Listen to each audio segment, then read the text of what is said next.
26 जनवरी 1950 को देश अपना पहला गणतंत्र दिवस मना रहा था। इस ऐतिहासिक दिन देश का संविधान लागू हुआ और नया सूरज उगा। वहीं मंच पर एक कवि खड़ा था। उसकी आवाज में देश की आवाज थी और शब्दों में सत्ता से सवाल पूछने की हिम्मत। वो कवि थे रामधारी सिंह दिनकर।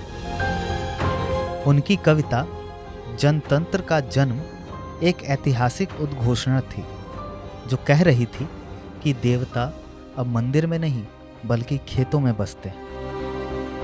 यह कवि सिर्फ शब्दों का जादूगर नहीं था बल्कि एक जन कवि था जिसने सत्ता के चंगुल से बाहर निकलकर जनता के दिलों में अपनी जगह बनाई थी।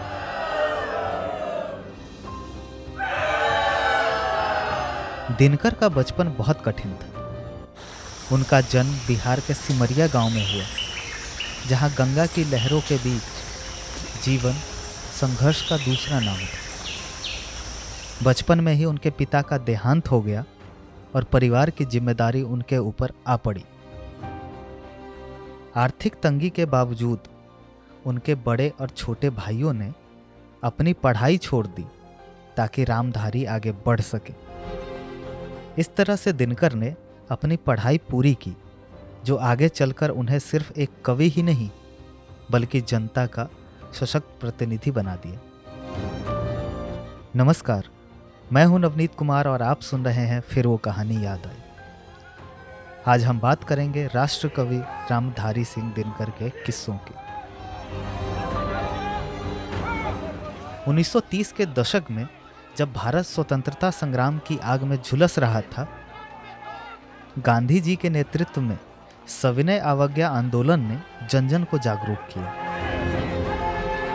उसी समय दिनकर की कलम भी अंग्रेजी शासन के खिलाफत में आग की तरफ भड़क उठी।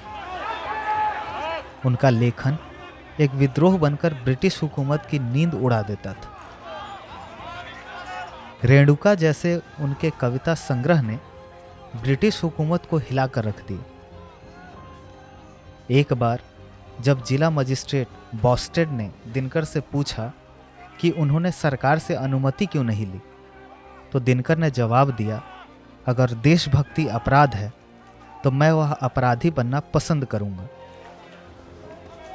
आज़ादी के संग्राम में एक विद्रोही कवि के रूप में विख्यात रामधारी सिंह दिनकर को स्वतंत्रता के बाद राष्ट्र कवि की उपाधि दी गई। नेहरू के साथ दिनकर का जुड़ाव एक और दिलचस्प अध्याय था। पंडित नेहरू ने उनकी वीर रस की कविताओं को बहुत सराहा और 1952 में उन्हें राज्यसभा के लिए नामित किया। हालांकि दिनकर सत्ता के करीब थे, फिर भी उन्होंने कभी अपनी कलम को सत्ता के प्रभाव में नहीं आने दिया। वे हमेशा जनता के पक्ष में खड़े रहते थे। उनके शब्द थे, सकल देश में हालाहल है, देश में हाला है, दिल्ली में रोशनी, शेष भारत में अंधियाला है। एक कवि सम्मेलन में जब नेहरू के पैर लड़खड़ाए तो दिनकर ने उन्हें थाम लिया। नेहरू ने धन्यवाद दिया तो दिनकर बोले, जब जब सत्ता लड़खड़ाती है साहित्य उसे थाम लेता है। उनकी किताब संस्कृति के 4 अध्याय में उन्होंने बताया कि भारत की विविधता ही उनकी ताकत है, जो उसे अनूठा बनाती है। वहीं उर्वशी जैसी रचनाओं में उन्होंने प्रेम और सौंदर्य की नई परिभाषा दी और रश्मि रथी में कर्ण जैसे उपेक्षित पात्र को केंद्र में रखकर उन्होंने संघर्ष और सम्मान की महाकाव्य रचना की, जो आज भी लोगों को प्रेरित करती है।